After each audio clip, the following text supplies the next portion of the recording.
Hi, I'm Bob.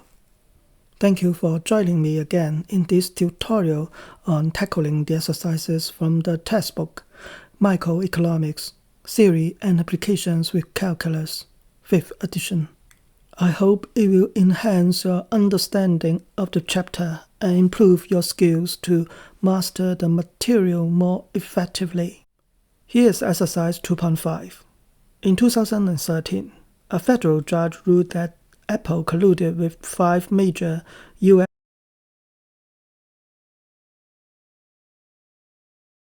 Apple collects a 30% commission on the price of a book from the publisher.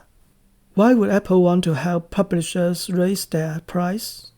Given Apple's commission, what price would a book cartel want to set?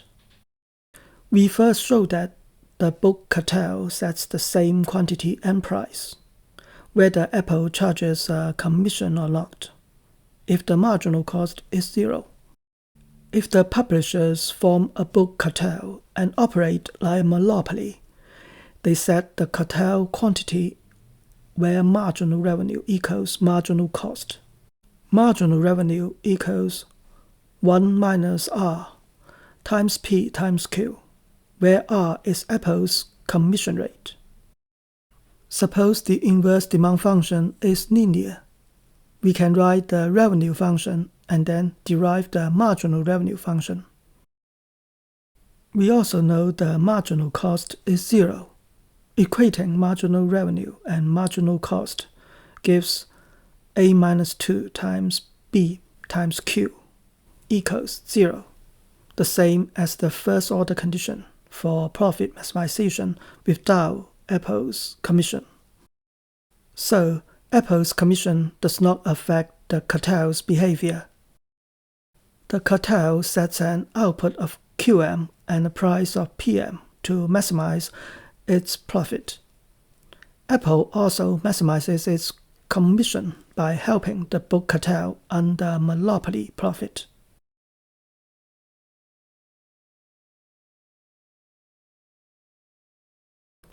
Let's find answers to exercise 2.6. In 2012, the U.S. government sued to block the merger of 2 beer firms. When the suit was announced, both firms' stock prices dropped sharply. Why? The merger of 2 leading firms increases its market power, and it is expected to charge a monopoly price and earn the monopoly profit, which harms consumers but benefits the firms.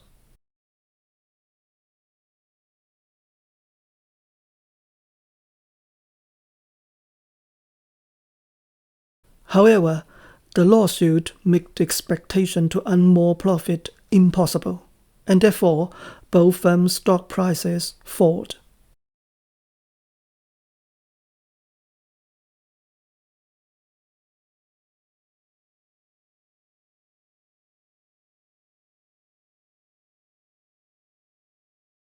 Let's solve exercise 2.7. In 2013, the U.S. Federal Trade Commission allowed the number 2 and number 3 office supply companies, Office Max Incorporated and Office Depot Incorporated, to merge. Office Depot's market value was $1.3 billion, and Office Max was $933 million. Reportedly, the efficiency gains from merging would save the new company between $400 and $500 million.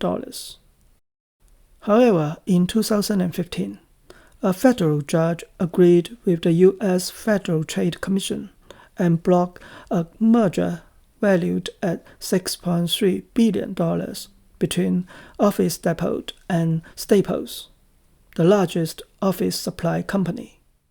Why might the FTC permit the earlier merger attempt but not the Staples Office Depot merger? A merger has 2 major effects: reducing competition and increasing efficiency. Whether a merger is permitted depends on which effect outweighs the other.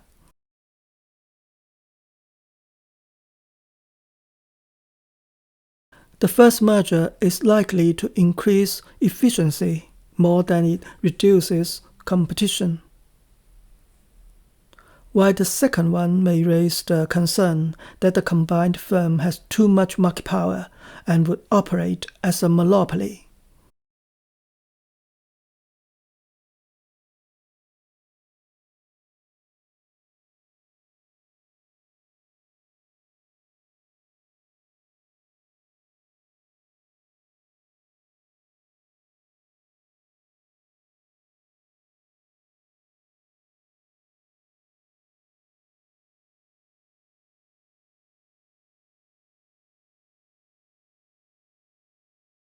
Thank you for watching this video and subscribing to my YouTube channel. See you next time.